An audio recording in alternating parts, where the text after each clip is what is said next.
একটা নেকি হাসরের মাঠে কেউ কাউরে দিবে না, কেউ কারো একটা নেকি দিবে না। মা সন্তানকে একটা নেকি দিবে না, বাবা সন্তানকে একটা নেকি দিবে না। যেই মা বাবা সন্তানের জন্য এত পাগল, একটা মশার কামড় যদি সন্তানরে দেয় রে, মা সারা রাত ঘুমাইতে পারে না। আমার ছেলেটারে মশায় কামড় মারছে, কতক্ষণ পরে তাকায়া দেখে সন্তান রে মশায় ধরছে কিনা। তার মানে একটা মশার কামড় মা বরদাস্ত করতে পারে না। এত মায়া আর এত মহব্বত, এত ভালোবাসা মার ভিতরে আল্লাহ ঢেলে দিল। কিন্তু সেই মা হাসরের মাঠে সন্তানকে চিনার পরেও বলবে, এ আমি দুনিয়াতে বিয়েই বসি নাই, আমার কোনো সন্তান ছিল না। তার একটা কারণ হলো সন্তানদের চিনার পরে পরিচয় দিলে যদি সন্তান আমার কাছে নেকি চায়, এই জন্য মা পরিচয় দেয় না। বাবা সন্তানের পরিচয় দিবে না। ইয়াউমা ইয়াফিরুল মারউ মিন আখিহি ওয়া উম্মিহি ওয়া আবি ওয়া সাহিবাতিহি ওয়া বানি। কিয়ামতের ময়দানে কেউ কারো হবে না, কেউ কারো হবে না। মা পরিচয় দিবে না, স্বামী তার স্ত্রীকে পরিচয় দিবে না। যেই বউয়ের জন্য মা বাবাকে বৃদ্ধাশ্রমে রাখলা, যেই বউয়ের জন্য মা বাবাকে গ্রামে রাইকা তুমি বউ লইয়া শহরে থাকলা, স্পেশাল প্লাডে তাইকা বউ নিয়ে আনন্দ ফুর্তি করলা, বউরে খুশি করার জন্য গয়না কিনে দিলা, 20,000 টাকার শাড়ি কিনা দিলা, বউয়ের নামে অ্যাকাউন্ট করলা, বউরের টাকা পয়সা দিয়া রাখলা। অথচ সেই বউ হাসরের মাঠে বলবে, দুনিয়াতে আমার কোনো স্বামী ছিল না। সেদিন আফসোস করে বলবে, প্রাণের বিবি তোমার নামে অ্যাকাউন্ট করছি, তোমার অ্যাকাউন্টে টাকা পাঠাইছি, এত মহব্বত করলাম, আজকে কঠিন মুসিবতে একটা নেকি দাও, আমি জান্নাতে চলে যাই।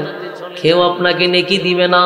তাই যুবক ভাইয়েরা, শেষ কথা হলো আল্লাহ বলেন, ইন্নাল্লাযীনা আমানু ওয়া আমিলুস সালিহাতি কানাত লাহুম জান্নাতুল ফিরদাউসি নুজুলা। যদি তোমরা ঈমান আনো এবং সৎ কাজ করো, আমি মালিক ওয়াদা দিলাম তোমাদেরকে জান্নাতের মেহমান বানাবো। জান্নাতের মেহমান হইতে গেলে 1 নাম্বার শর্ত হলো ঈমান, 2 নাম্বার হলো নেক আমল। আল্লাহ বলেন, এই ঈমান আর নেক আমলের পরীক্ষা হবে ক্ষণস্থায়ী দুনিয়ায়। যেই দুনিয়াটা হলো ক্ষণস্থায়ী, চিরস্থায়ী না। কিছুদিনের জন্য আল্লাহ দুনিয়া বানাইছেন, এই ক্ষণস্থায়ী দুনিয়ায় পরীক্ষা দিবা। পরীক্ষায় উত্তীর্ণ হইলে পরে আল্লাহ বলেন, চিরস্থায়ী জান্নাত তোমাদের জন্য বরাদ্দ। তবে শর্ত হলো ক্ষণস্থায়ী দুনিয়ায় তোমাকে পরীক্ষায় পাশ করতে হবে। চিরস্থায়ী জান্নাত যদি পাইতে চাও, আপনাদেরকে বলি, জান্নাতে যাওয়ার জন্য 1 নাম্বার শর্ত কি? ঈমান। জোরে করে না, 1 শর্ত কি? 2 নাম্বার নেক আমল, 3 নাম্বার হক কথা, 4 নাম্বার হলো ধৈর্য। এই 4টা কারণ যদি মাইনা চলতে পারি, আল্লাহ বলেন চিরস্থায়ী জান্নাত আমি বান্দাদেরকে দিব। কারা কারা পেতে চান হাত তুলে দেখায়। কুল্লু নাফসিন বিমা কাসাবাত রাহিনা। প্রত্যেকটা মানুষ মালিকের সামনে দাঁড়াইতে হবে। হিসাব না দিয়া সামনে আগানোর কোনো ব্যবস্থাও নাই। হিসাব দিতেই পাবে, পাই পাই করে হিসাব দিতে। আমার যুবক ভাইরা, মালিক বলে, বান্দা শুন, আমি কেন তোরে দুনিয়ায় পাঠাইলাম, একবারও কি বালিশের সঙ্গে মাথা লাগাইয়া চিন্তা করছস? খাইবার জন্য পাঠাই নাই, ঘুমানোর জন্য পাঠাই নাই, মন গড়া জিন্দেগির জন্য পাঠাই নাই। বান্দারে, সবচেয়ে সম্মানী তোরে বানাইছি, সবচেয়ে ইজ্জত তোরে দিছি। ওয়ালাকাদ কাররামনা বানি আদম। আদমের যে সম্মান আর মর্যাদা আমি আল্লাহ কাউরে দেই নাই, কাউরে দেই নাই, কাউরে দেই নাই।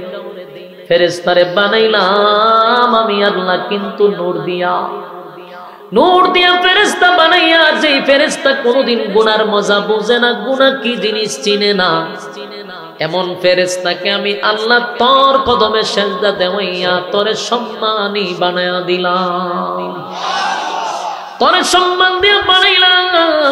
এমন কি তোরে সময় নিয়ে বানাইছি, ধীরে ধীরে বানাইছি, জটপট বানাই নাই।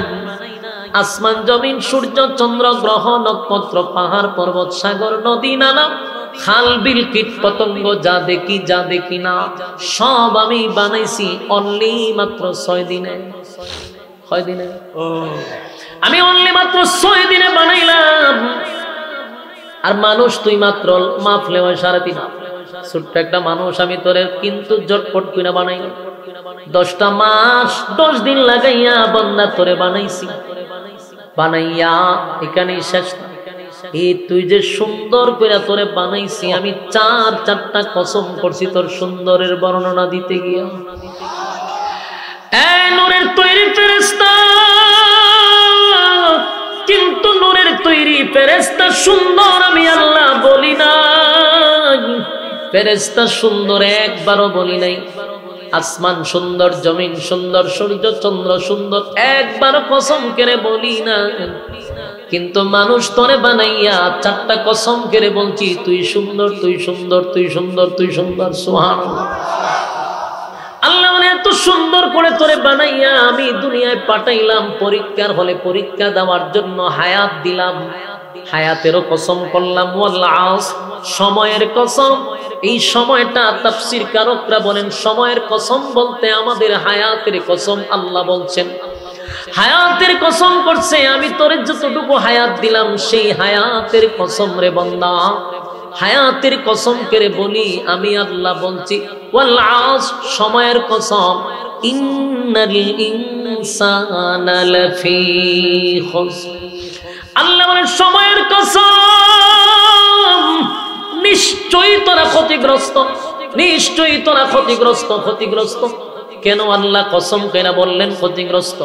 কারণ আমাদেরকে আল্লাহ অনর্থক বানায় নাই, অকারণে বানাই নাই, নিষ্প্রয়োজনে বানাই নাই। আমাদের চলা ফেরা, ওঠা বসা, আমাদের আখলাক আর চরিত্র দিক আল্লাহ বলেন তোরা ক্ষতিগ্রস্ত। এই ক্ষতিগ্রস্ত মানে এমনে বলে নাই, কসম কইরা বলছে আমরা ক্ষতিগ্রস্ত। তাহলে এই জায়গা থেকে আমি আপনি কেমনে গো বেঁচে যাব? বাঁচার সুযোগ আছে না নাই? আছে। আল্লাহ রাগ কইরা কইছে কসম তোরা ক্ষতিগ্রস্ত। কিন্তু মালিকের যে মায়া দয়া বেশি, এই জন্য অপশন রাখছে 4টা। জোরে কোন কয়টা? 4 অপশন রাখছে। বলছি তোরা ক্ষতিগ্রস্ত, কিন্তু 4টা অপশন যদি পালন করস ওয়াদা দিলাম ক্ষতিগ্রস্ত হবি না। এই 4টা অপশনের মধ্যে সর্বপ্রথমটাই হলো ঈমান। ইল্লাল্লাযীনা আমানু, 1 নাম্বার ঈমান। ঈমান ঈমান ঈমান এমন একটা জিনিস, ক্যান্সারের আনসার আছে কিন্তু ঈমান হারা হইলে আর কোনো আনসার নাই, ডাইরেক্ট শেষ। এই জন্য ঈমানের ব্যাপারে গুরুত্ব দিতে হবে। ঈমান বড়, সবচেয়ে বড় একটা দৌলত, সবচেয়ে বড় নিয়ামত। এটা যদি কেউ একবার হারায় আর কোনো উপায় থাকবে না, বাঁচার কোনো সিস্টেম নাই। একবার যদি ঈমান হারা হইয়া মারা যান আর কোনোদিন জান্নাতের ঘ্রাণও পাবেন না, আশা তো দূরের কথা। এই জন্য আল্লাহ সর্বপ্রথম নাম্বার 1-এ রাখছে ঈমান। ইল্লাল্লাযীনা আমানু ঈমানান। আমার যুবক ভাইরা, যেই মাত্র আমরা ঈমান আনবো, ঈমানের উপরে অটল থাকবো, তখন আল্লাহ বলেন আমি পরীক্ষাও শুরু করে দিব। কারণ ঈমানদার ঈমানের পরীক্ষা দিয়েই তো জান্নাত পাবে। বিনা পরীক্ষায় আল্লাহ জান্নাত দিবে না রে। পরীক্ষা দিবে, কারণ এমন কোন নবী নাই, এমন কোন রাসূল নাই যাদেরকে আল্লাহ পরীক্ষা নেয় না। যুবক ভাইরা বলুন, যত নবী রাসূল দুনিয়াতে পাঠাইছে, আহলে সুন্নাত ওয়াল জামাতের আকীদা হলো নবীরা হলো মাসুম। কথা কয় না দি? আমাদের আকীদা হলো নবীদের কোনো গুনাহ নাই, নবীরা মাসুম, তাদের কোনো গুনাহ নাই, তারা মাসুম। তাহলে নিষ্পাপ নবীদেরকেও আল্লাহ পরীক্ষায় ফলাইলো কেন? উম্মতেরা রে, এই কথাগুলি বালিশের সঙ্গে মাথা লাগাইয়া চিন্তা করা দরকার, বারবার চিন্তা করা দরকার। যেই নবীদের গুনাহ নাই, গুনাহ নাই, কিন্তু তারা পরীক্ষা দিছে। পরীক্ষা ছাড়া একজন নবীর আল্লাহ ছেড়ে দেয় না। কোন নবীর আল্লাহ ধনী বানাইয়া পরীক্ষা করছে, কোন নবীর আল্লাহ গরিব বানাইয়া পরীক্ষা করছে, কোন নবীরে আমার আল্লাহ কিন্তু মাছের পেটের ভিতরে রাইখা পরীক্ষা করছে, কোন নবীরে জেলখানায় ঢুকাইয়া পরীক্ষা করছে, কোন নবীরে আগুনে ফালাইয়া পরীক্ষা করছে। শত শত নবীদেরকে কোন নবীরে আল্লাহ অসুস্থ বানায়া পরীক্ষা করছে। কোন নবীরে পরীক্ষা ছাড়া মালিক ছেড়ে দেয় না। নিষ্পাপ নবীদেরকে যদি পরীক্ষা ছাড়া ছেড়ে না দেয়, তোমার আর আমার গুনার অভাব নাই, আকাম কুকামের অভাব নাই। নিজের দাবি করবা ইমানদার, আর আল্লাহ বুঝি বিনা পরীক্ষায় তোমারে চিরস্থায়ী জান্নাত দিবে, এমন কথা তো পাগলেও বিশ্বাস করবে না। আর আমরা তো পাগল না, সবাই তালে ঠিক আছি, সবাই কিন্তু ঠিক আছি, কেউ পাগল না।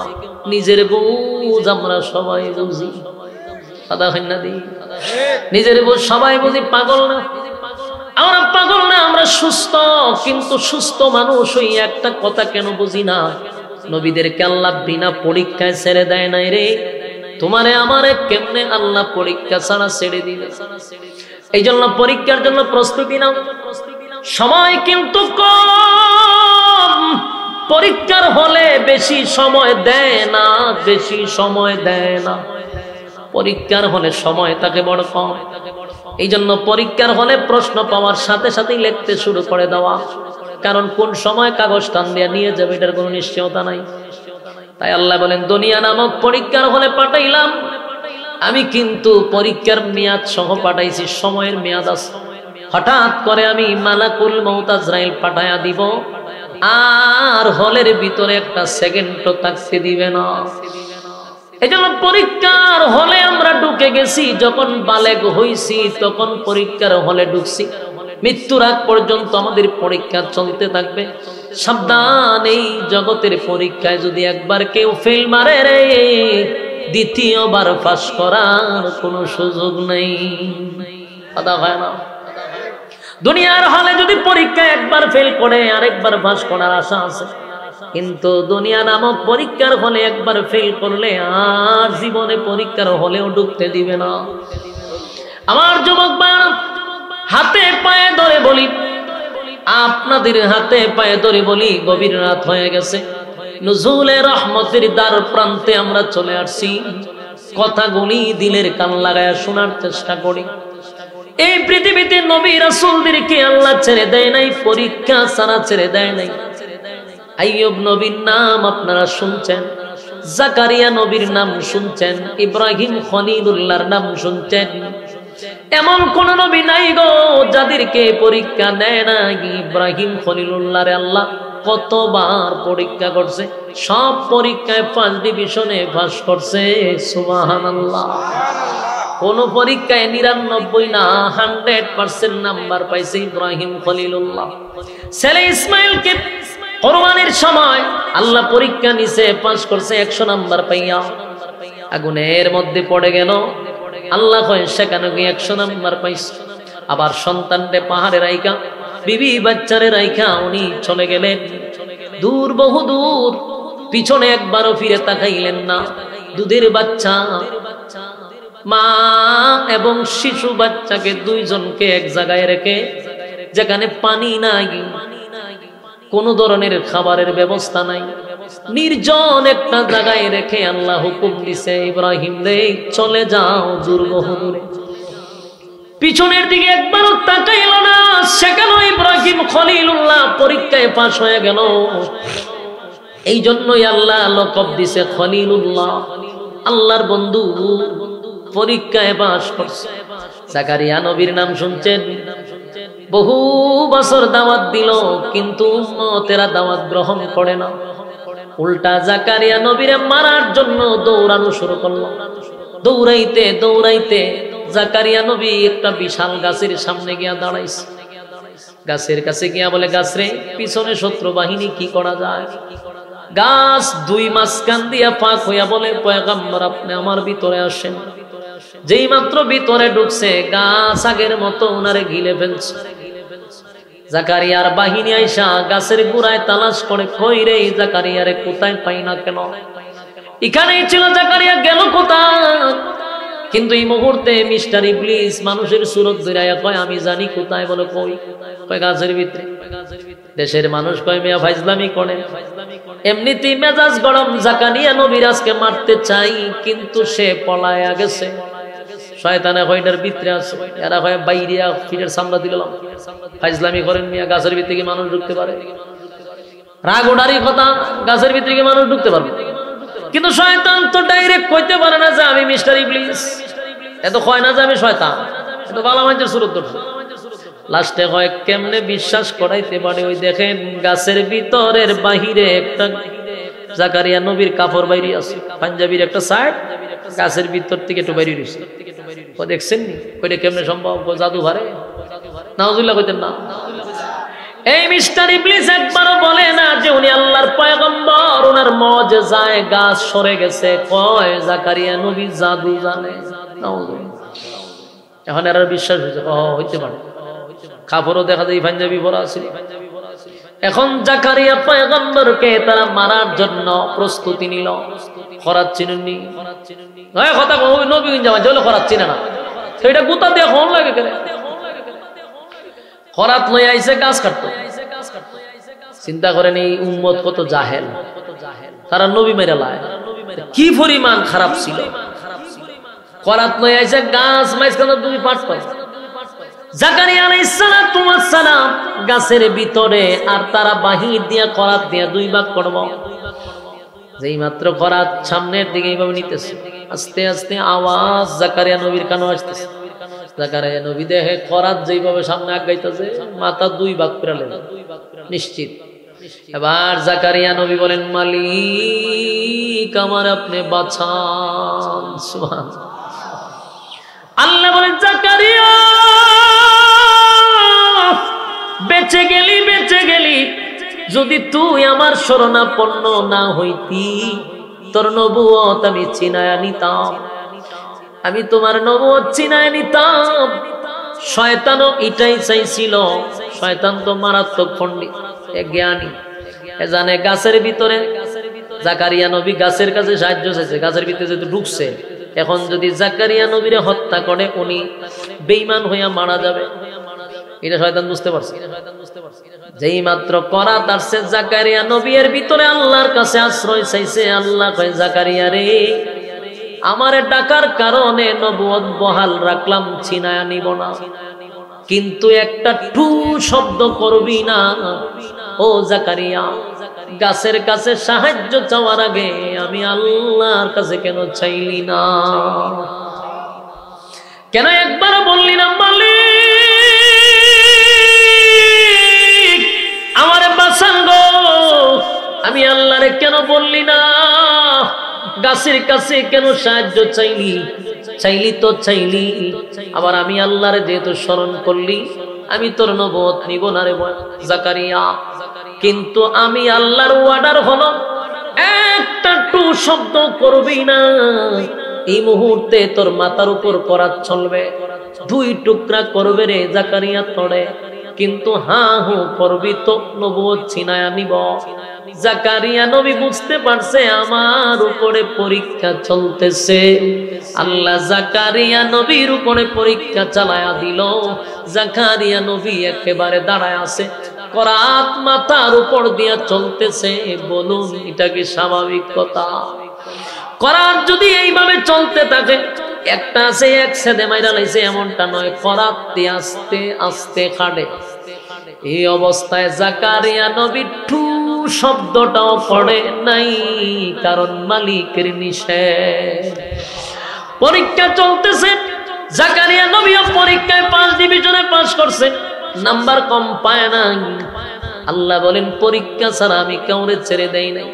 যুবক ভাইরা আমার, আপনারা জানেন হযরত সুলাইমান পয়গম্বরকে আল্লাহ পরীক্ষা করছে রাজত্ব দিয়া।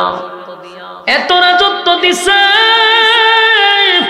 পৃথিবীর শুরু থেকে নিয়ে আজ পর্যন্ত এত বড় রাজত্ব আল্লাহ কেউরে অতীতেও দেয় নাই, কিয়ামত পর্যন্ত আর কাউরে দিবে না। এত বড় রাজত্ব সুলাইমান নবীরে দিছে। গোটা পৃথিবীর বাদশা ছিল সুলাইমান নবী, শুধু মানুষের বাদশা নয়, সুলাইমান নবী ছিল জিন্নাতের নবী, এই সমস্ত কিছুর নবী ছিল। সুলাইমান নবীর আল্লাহ এত বড় বাদশাহী দিয়া পরীক্ষা করছে। সুলাইমান নবীর বউ ছিল 300। সুবহানাল্লাহ কি বারিক দিয়া কইবে? আপনারা আওয়াজ যখন কিতা কইতাম কোন চায় যাক অন নিচে লাইমা লাভ নাই, মুরব্বীরা আছে নাইলে কইতা মোহন বালা কই। বউ আজিন কয়টা? আর জোরে কও 300 বউ। এক বই রাখতারা না, আর 300 বউ ন সুবহানাল্লাহ ভাই। একটা দুইটা নি 300 বউ। এক বউর কাছে একদিন গেলে 300 দিন লাগবে আরেক বউর কাছে যাইতে, মানে 1 বছর লাগবে শেষের বউর কাছে যাইতে। কথা না দি আল্লাহ রাব্বুল আলামিন সুলাইমান নবীর 300 বউ দিছিল, ওনার বান্দি ছিল 700 বান্দি, 300 বউ 1000। তারপরে আল্লাহ বলেন সুলাইমান রে আমি পক্ষী কুল ছিল ওনার বাহিনী, জিন্নাতরা ছিল ওনার বাহিনী, মানুষ ছিল ওনার বাহিনী।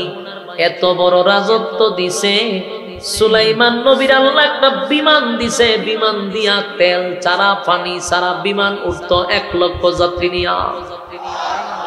এখন উন্নতির যুগ 2024 সাল, এই 2024 সালে উন্নত যুগে আজ পর্যন্ত 10,000 যাত্রী ধরে এমন কোন বিমান পৃথিবীতে আবিষ্কার হয় নাই।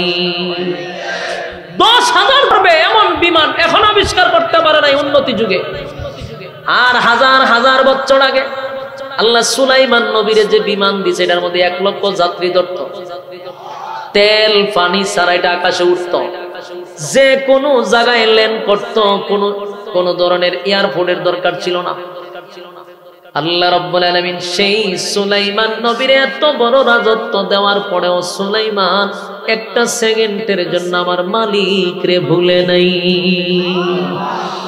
কিয়ামতের কঠিন ময়দানে মানুষ যখন বলবে আল্লাহ আমি ব্যস্ত ছিলাম গো, আমি তো এলাকার চেয়ারম্যান ছিলাম, আমি সর্দার ছিলাম, মাতব্বর ছিলাম, মেম্বার ছিলাম, আমি এমপি ছিলাম, মন্ত্রী ছিলাম, আমি শেখ হাসিনা ছিলাম। আল্লাহ কয় তাহলে শেখ হাসিনা তুই কয়টা দেশ চালাইছ? আল্লাহ বাংলাদেশ একটা চালাইছি, বাংলাদেশ ছোট মোটো একটা দেশ, যেই দেশ লইয়া দাদাই আমার জামাই টানাটানি করে, কথা হয় না। আল্লাহ সেদিন জিগাইব হাসিনা বাপ কত বড় দেশ চালাইছ? ছোট্ট একটা দেশ চালাইছি, এই দেশের উপরে আমার জামাইয়ের যে কিলু মাঝে মধ্যে টান মারতো চায়, জামাইয়ের বাড়ির বরজাতিরা চট্টগ্রাম নিত চায়, কথা ঠিক নেই। এই দেশ চালাইতে গিয়ে আমি হাজার হাজার মানুষ মারতে হইছে আমার, কত মানুষ যে মারছি বাংলাদেশটা থাকার জন্য, আলেমদেরকে জঙ্গি বানাইছি, জঙ্গি নাটক সাজাইয়া বারবার ক্ষমতায় থাকার চেষ্টা করছি, আয়নাগর বানাইছি, কিন্তু মালিক সব বানাইয়াও লাস্টে জুতার বাড়ি খাইয়া জামার বাড়ি দিছি, সংসার করতে পারছি না। আল্লাহ কয় তুই বাংলাদেশ চালাইয়া পারলি না। আল্লাহ বুশারে জিগাইব, আল্লাহ ট্রাম্পরেও জিগাইব, আল্লাহ জো বাইডেনরেও জিগাইব, ওয়াং সাং সুচিরেও জিগাইব, এরপরে আমরার প্রধানমন্ত্রীর জামাইরেও জিগাইব, দুনিয়াতে কি করছিলি? কয় আল্লাহ আমি দেশ চালাইতে গিয়ে ব্যস্ত ছিলাম। কেউ কয় আমি প্রাইম মিনিস্টার, কেউ কয় প্রেসিডেন্ট, কেউ কয় আমি এমপি মন্ত্রী, কেউ কয় চেয়ারম্যান, আমি ব্যস্ত ছিলাম তাই আপনার গুনামি করতে পারি নাই। আল্লাহ কয় তাই নাকি? বলে হ, দাঁড়ায় থাক। কিছুক্ষণ পর আল্লাহ বলবে সুলাইমান রে তুমি কোথায়? বলে আল্লাহ আমি হাজির। আল্লাহ কয় দেখ চিনস নি? না চিনি না। চিনবে কেমনে? চিনবে কেমনে? আকাম কোকাম নিয়ে ব্যস্ত ছিলি, আমার সুলাইমান রে চিনবি কেমনে?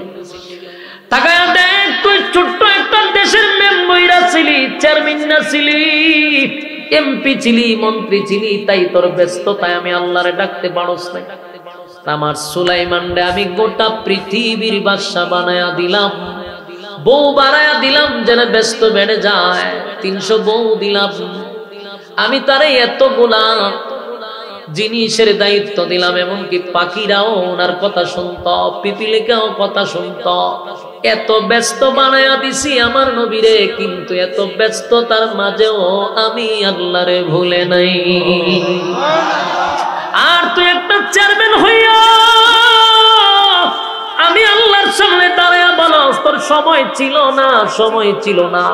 আল্লাহ হইব ফেরেশতারা রে জুতাটা হইয়া সিরা জুতা দাদা ঘন্টারে বাইরা জনমের বাইরা নি বাইরা শেখ হাসিনারাও বাইরা মুদ্দারও বাইরা জুতা দা বাইরাইয়া জিগা যে তোরে আমি আল্লাহ গোটা পৃথিবীর রাজত্ব দিলাম সুলাইমান এর তোরে সামান্য দেশ দিয়া তুই সময় বাস না কোন ভিড়াইবনি কথা কই না আধা ঘন্টার নিচে না জুতা দা খালি বাইরে আল্লাহ বলেন জুতা দা বাইরাইয়া জিগাইমু কেন তুই সময় দিতে পারলি না অথচ তাকায়া দেখো মোবাইলে ঘন্টার পর ঘন্টা সময় দেয় ফেসবুকে সময় দেয় ইউটিউবে সময় দেয় বিপিএল খেলা হইলে ঘন্টার পর ঘন্টা সময় দেয় আইপিএল খেলা হইলে ঘন্টার পর ঘন্টা সময় দেয় বন্ধু বান্ধবের আড্ডায় সময় দেয় বান্ধবীর কাছে সময় দেয় রাস্তাঘাটে সময় দেয় সময়ের অভাব নাই অভাব শুধু আল্লাহর বেলা আল্লাহ কয় আমার সুলাইমান রে এত বড় রাজত্ব দিও বললো না গেল একদল আরেক দল হইব আল্লাহ তুই কেন আল্লাহ জিগে তুই কি তা গোলামি করছত না হয় আল্লাহ আমার জ্বর আছে আমার শরীরটা বড় দুর্বল আমি দাঁড়াইলে মাথা ঘুরায় আমার পেট ঘুরায় আমি নিশক্তি আমি মাথা ঘুরতে ঘুরে যাই এর লিগে আমি নামাজ পড়তে পারছি আল্লাহ আমি আপনার গোলামি করতে পারছি না আল্লাহ হয় খারইতা ক্লোরিস না আল্লাহ বলবা আইয়ুব কোথায় রে আইয়ুব নবীরে ডাক দেয়া কইব চিনচত নি গনা গো চিনবে কেমনে দুর্নীতিবাজ কেমনে চিনবি উনি হলো আইয়ুব নবী তোর ফেডে গোড়ায় তোর মাথা গোড়ায় তুই দাঁড়ায়া উঠতে পারোস না সুগন্ধের জায়গা এই অজুহাতে নামাজ পড়লি না ইবাদত করলি না আমি আল্লাহরে ডাকলি না আর আমার আইয়ুব নবী একদিন নয় দুই দিন নয় 80 বছর 18 বছর পর্যন্ত আমার আইয়ুব নবী বিছনা থেকে উঠতে পারে নাই আমার আইয়ুবরে আমি দেশের বাদশা বানাইছি আইয়ুব নবী ছিল দেশের বাদশা গো ধন সম্পদ আল্লাহ এই পরিমাণ দিছিল আইয়ুব নবীরে এত পরিমাণ ধন সম্পদ দিছিল রাজকীয় হালতে আইয়ুব নবী ছিল কিন্তু এরপর আল্লাহরে ভুলে নাই একদিন আল্লাহ বলেন ফেরেশতাদেরকে দেখছো নি আমার আইয়ুব আমারে ভুলে না এই কথা শুনছে শয়তানে ইবলিসে শুনছে ইবলিসে শুননা কয় আল্লাহ সুখে আছে তো এইজন্য আমারে ভুলে না যদি কষ্টে থাকতো অবশ্যই আপনারে ভুলা যাইতো আল্লাহ কয় ফাজলামি কম কইরা কয় তুই তো শয়তানের খারাজিল কিটা আমি জানি তুই কোন সময় আমার বান্দাদেরকে সহ্য করতে পারিস না কিন্তু শয়তান কয় মালিক আমি চ্যালেঞ্জ করলাম যদি মুসিবতে পড়ে আপনারে ভুলে যাবে আল্লাহ কয় তোর চ্যালেঞ্জ গ্রহণ করলাম এই সুযোগে শয়তানে পরীক্ষা শুরু করেছে শয়তানে আমার স্পেশাল কিছু ক্ষমতা দেয় আল্লাহ কয় দিলাম শয়তান ক্ষমতা পাইয়া আইয়ুব নবীর সমস্ত উটের ফাল ধ্বংস করে দিয়েছে হাজার হাজার উট ছিল উটগুলা নিমিষেই ধ্বংস করে দিয়েছে আইয়ুব নবীর কাছে খবর আসছে হুজুর কিয়ামত ঘটে গেছে বলে কি বলে সব উট একসাথে মারা গেছে আইয়ুব নবী কয় আল্লাহর দেওয়া মাল আল্লাহ নিছে আমার কোনো অভিযোগ নাই কোনো অভিযোগ নাই জোরে কোন সুবহানাল্লাহ ওই এরা কিতার লাগে ওঠো বিড়ি খাইবেলে উঠিনি হ্যাঁ বিড়ি খাওয়ার তো জানি বেজ্জতি করিলে মহল কইলাম বেজ্জতি এখন দেখছেন নি খারবারটা আর এগরে 10 মিনিট সময় ওয়াজ চলবো তে হেবাটা কেড়ে উঠতে যখন স্লোগান মনবার লাগে না উঠতাছে জ্বালাই জনি স্লোগান যাক দুই খামের লেগে যাইতে পারবো এর উপরে যাইতে তো না এই যাও একজন যাও দেখো উনি কি বিড়ি খায় না প্রস্রাব করে না বাথরুম করে যেটা তেটা তো করতেইব আর নালে স্লোগান শুরু হয়ে যাবে না কার সুদ নর মত আমরা রেডি থাকেন বেজ্জতি করবার লাগা ওয়াদা করছে যাইতো না এখন উঠে করে না সাইরা দিতাম আমি বুঝছি আপনারা সিগন্যাল দিয়ে জলদি সাইরা দিন আর 10টা মিনিট কইলাম চালাইতাম কিন্তু এরা লড়া সরা লাগা ভালো লাগতেছে না বইয়া জায়গা তাহলে আপনারা যে উঠে ঠান্ডা পাইলিবেন রাজি আসুননি উঠপট ঠান্ডা পাইলিবেন বলে উঠা উঠি নাই ফুলা ফান উঠলে টাফাটা নিচু ধরে রাখবেন খালি নাকটা খোলা রাখবেন যাতে শ্বাস যায় মাইরেন না একবারে টাফাটা ধরে সিফাটা ধরে রাখবেন যাতে না লড়তে পারে ওই শয়তানের লারা সারা করে ছুটু ডিরে আসে হ্যাঁ মনোযোগ দেন মনোযোগ দেন বলো না আইয়ুব নবীরে বিশাল উটের ফাল দিছে উটের ফাল শয়তান মেরে লিছে মারছে পরে বাপসা আইয়ুব নবী বুঝে হাই উতাস করবো আইয়ুব নবী কয় আল্লাহ দিছে আল্লাহ নিছে মাঝখানে অভিযোগ কিছু সুবহানাল্লাহ কিছুক্ষণ পরে শয়তান দৌড়াইয়া গিয়া বেড়ার পালের মধ্যে আগুন লাগাইয়া সব বেড়া মেরে লিছে আইয়ুব নবীর কাছে খবর আসছে হুজুর দূর বেড়ার ভালো শেষ। আইয়ুব নবী হয় অসুবিধা নাই, আল্লাহর মাল আল্লাহ নিছে। এইভাবে যত ধন সম্পদ ছিল সব শয়তান ধ্বংস করে দিল। এবার কৃষি, ওই এলাকার মানুষ কৃষি করতো, সমস্ত কৃষিকে ধ্বংস করে দিচ্ছে। সমস্ত কৃষকরা আইয়ুব নবীর রাজপথের সামনে আন্দোলন শুরু করছে। কামনে দেশের বাদশা, আমরা কৃষি সব খেয়ালাইছে বুকে। আইয়ুব নবী বুঝতে পারছে আমার উপরে পরীক্ষা চলতেছে, কোনো সন্দেহ নাই। তাই আইয়ুব নবী বলেন আমার আল্লাহ দিছে, আমার আল্লাহ নিছে, মাঝখানে কোনো অভিযোগ নাই, তোমরা টেনশন কইরো না। রিজার্ভ পান্টে এই পরিমাণ সবজি আছে, আরো 3 বছর খাইতে পারবা। সুবহানাল্লাহ। এই কথাও শয়তানে শুনছে। শয়তানে কয় কিতা রিজার্ভ পান্ট আছে, রিজার্ভ পান্টটা হাইতেছে, রিজার্ভ পান্টকে আগুন লাগাই দিছে, সমস্ত রিজার্ভ পান্ট ধ্বংস করে দিছে। হায় হায়, দেশের মানুষ না খাইয়া দুর্ভিক্ষে পড়ে গেছে। ঘটনা কি রে? ঘটনা কি? আইয়ুব নবী বুঝতে পারছে ঘটনা ভিন্ন দিকে মোড় দিছে।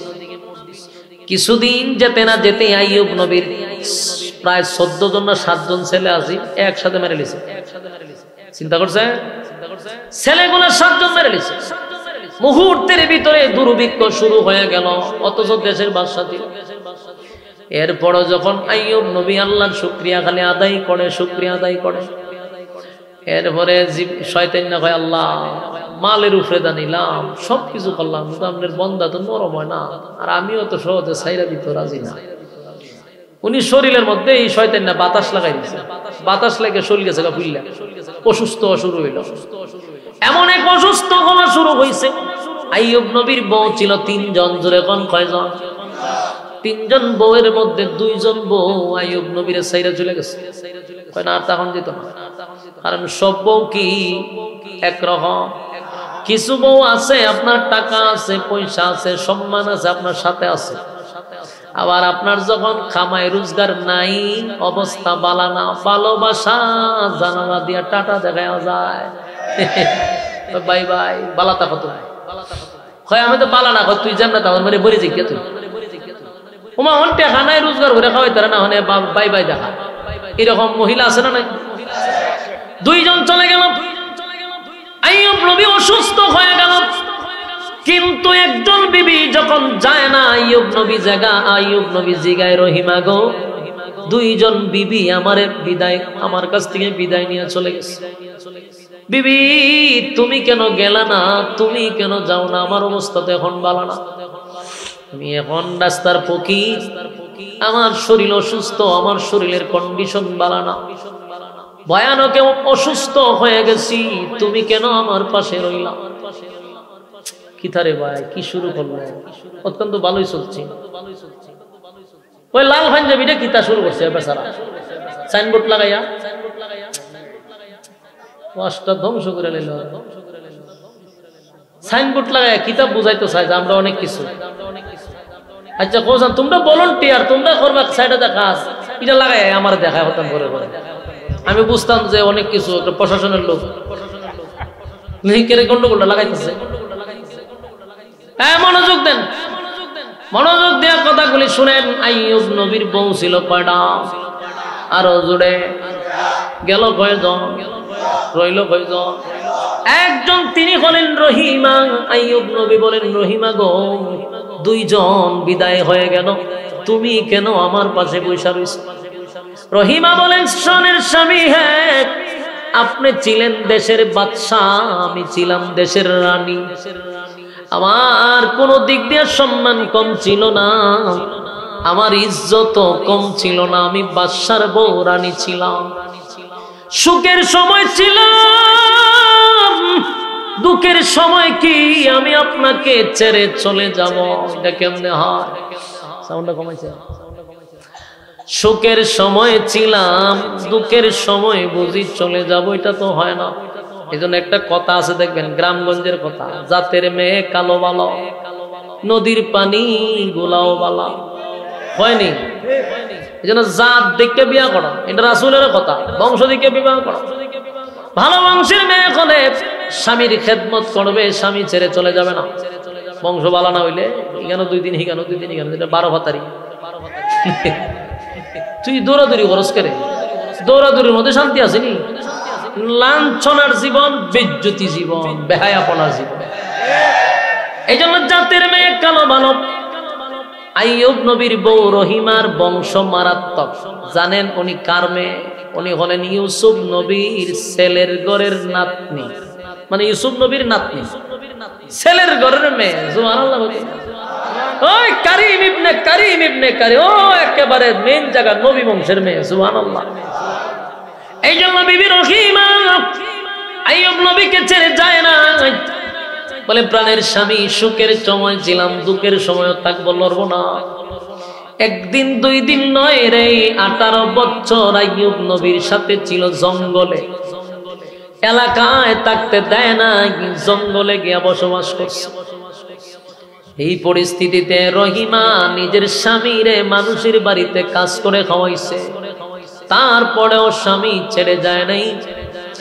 18 বছর পর্যন্ত আইয়ুব আলাইহিস সালাতু ওয়াস সালামকে আল্লাহ অসুস্থ বানায়া রাখছে, কিন্তু একটা সেকেন্ডের জন্য আইয়ুব নবী আমার মালিক রে ভুলে নাই।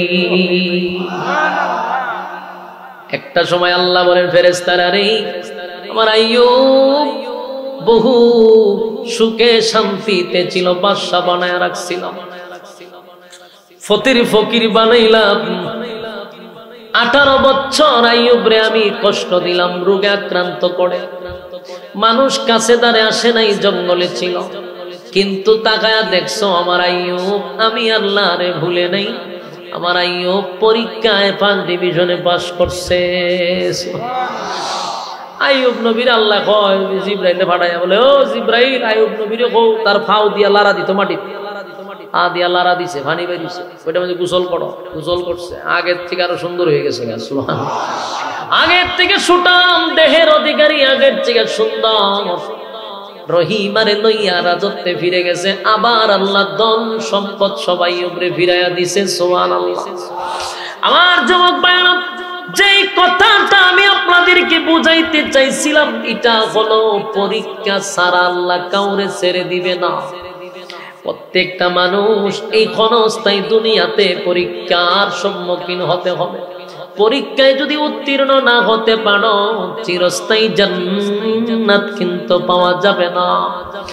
আর জান্নাতে যাইতে গেলে সর্বপ্রথম শর্ত হলো ইল্লাল্লাযীনা আমানু ওয়া আমিলুস সালিহাত। 1 নাম্বার ঈমান, 2 নাম্বার নেক আমল। কথা হয় না? 1 নাম্বার ঈমান, 2 নাম্বার হলো নেক আমল। এই যে আজকের মাহফিলে আপনারা আসছেন, প্রচন্ড ঠান্ডা, কুয়াশা, এই ঠান্ডার মধ্যে কত মানুষ গিয়া দেখেন আরামের বিছানা নিয়ে শুয়ে আছে, কিন্তু আপনারা প্রচন্ড ঠান্ডার মধ্যে আরামের বিছানা রেখে নরমাল বিছানাতে বসে আছেন। প্রচন্ড ঠান্ডার মধ্যে অপেক্ষা করে কোরআনের কথা শোনার জন্য বসে আছেন। আল্লাহ বলে, ফেরেশতারা রে, কেন তারা এখানে বসে রইছে? আল্লাহ জান্নাত জাহান্নামের বয়ান শুনতেছে। জান্নাত পাওয়ার আশা, জাহান্নাম থেকে বাঁচার জন্য গভীর রজনীতে পশু পাখিরা ঘুমায়া গেছে রে। মানুষ আরামের বিছানা নিয়ে স্ত্রী পুত্র লইয়া ঘুমায় আছে। কিছু বান্দারা ঠান্ডার মধ্যে বসে বসে আজকের দিনের কথা শোনার জন্য বসে আছে। আল্লাহ বলেন, এরা কি আমার জান্নাত দেখছে? না মালিক, তারা জান্নাত কোনো সময় দেখে নাই, জাহান্নামের শাস্তি দেখছে। না মালিক, জাহান্নামের শাস্তিও দেখে নাই। আমার বান্দাগুলি জান্নাত দেখে নাই, জাহান্নামও দেখে নাই, তারপর আরামের ঘুম হারাম করে নরমাল বিছানায় বসে বসে কোরআনের কথা শুনে। ফেরেশতারা রে, ওয়াদা দিলাম মোনাজাতে যদি তওবা করে আমি আমার বান্দার জিন্দেগির গুনাহ মাফ করে দিব। একটা জবান বন্ধ রাখবেন না, জোরে কোন আল্লাহু আকবার। আমার যুবক ভাইরা, এখানে বসার কারণে লস নাই। এই যে বৈশা রইলেন, যতগুলা আয়াত আমি আপনাদের সামনে বলছি, প্রতিটা অক্ষরে অক্ষরে 10টা করে নেকি আমল নামায় আল্লাহ দিয়া দিছে। একটা নেকি হাসরের মাঠে কেউ কাউরে দিবে না, কেউ কারো একটা নেকি দিবে না, মা সন্তানকে একটা নেকি দিবে না, বাবা সন্তানকে একটা নেকি দিবে না। যেই মা বাবা সন্তানের জন্য এত পাগল, একটা মশার কামড় যদি সন্তানরে দেয় রে, মা সারা রাত ঘুমাইতে পারে না। আমার ছেলেটারে মশায় কামড় মারছে, কতক্ষণ পরে তাকায়া দেখে সন্তান রে মশায় ধরছে কিনা।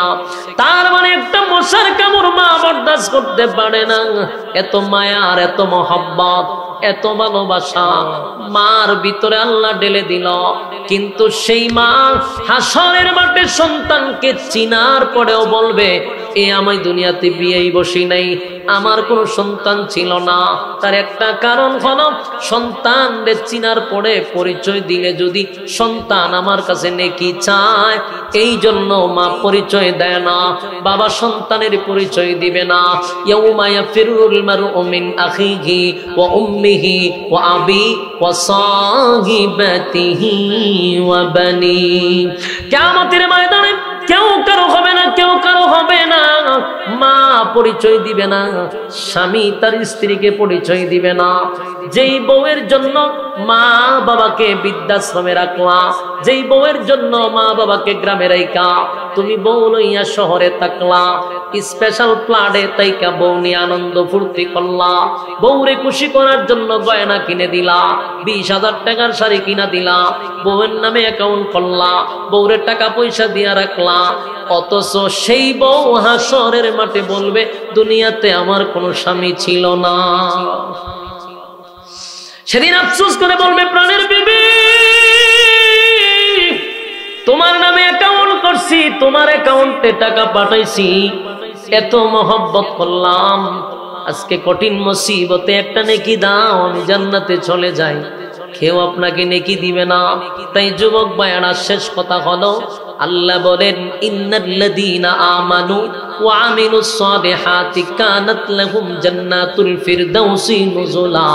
যদি তোমরা ঈমান আনো এবং সৎ কাজ করো, আমি মালিক ওয়াদা দিলাম তোমাদেরকে জান্নাতের মেহমান বানাবো। জান্নাতের মেহমান হইতে গেলে 1 নাম্বার শর্ত হলো ঈমান, 2 নাম্বার হলো নেক আমল। আল্লাহ বলেন, এই ঈমান আর নেক আমলের পরীক্ষা হবে ক্ষণস্থায়ী দুনিয়ায়। যেই দুনিয়াটা হলো ক্ষণস্থায়ী, চিরস্থায়ী না। কিছুদিনের জন্য আল্লাহ দুনিয়া বানাইছেন, এই ক্ষণস্থায়ী দুনিয়ায় পরীক্ষা দিবা। পরীক্ষায় উত্তীর্ণ হইলে পরে আল্লাহ বলেন, চিরস্থায়ী জান্নাত তোমাদের জন্য বরাদ্দ। তবে শর্ত হলো, ক্ষণস্থায়ী দুনিয়ায় তোমাকে পরীক্ষায় পাশ করতে হবে। চিরস্থায়ী জান্নাত যদি পাইতে চাও, আপনাদেরকে বলি, জান্নাতে যাওয়ার জন্য 1 নাম্বার শর্ত কি? ঈমান। জোরে করে না, 1 শর্ত কি? 2 নাম্বার নেক আমল, 3 নাম্বার হক কথা, 4 নাম্বার হলো ধৈর্য। এই 4টা কারণ যদি মাইনা চলতে পারি, আল্লাহ বলেন চিরস্থায়ী জান্নাত আমি বান্দাদেরকে দিব। কারা কারা পেতে চান হাত তুলে দেখায়া দেই। লিল্লাহে তাকবীর, লিল্লাহে তাকবীর। রাজি আছেন ইনশাআল্লাহ? 1 নম্বর কিতাব মাতুন্না দি, হ্যাঁ ঈমান। 2 নম্বর কিতাব নেক আমল। এটা আমরার মাথায় ঢুকাইতে হবে ইনশাআল্লাহ। আল্লাহ সবাইকে বুঝার, মানার, আমল করার তৌফিক দান করুক। সকলে বলে আমিন।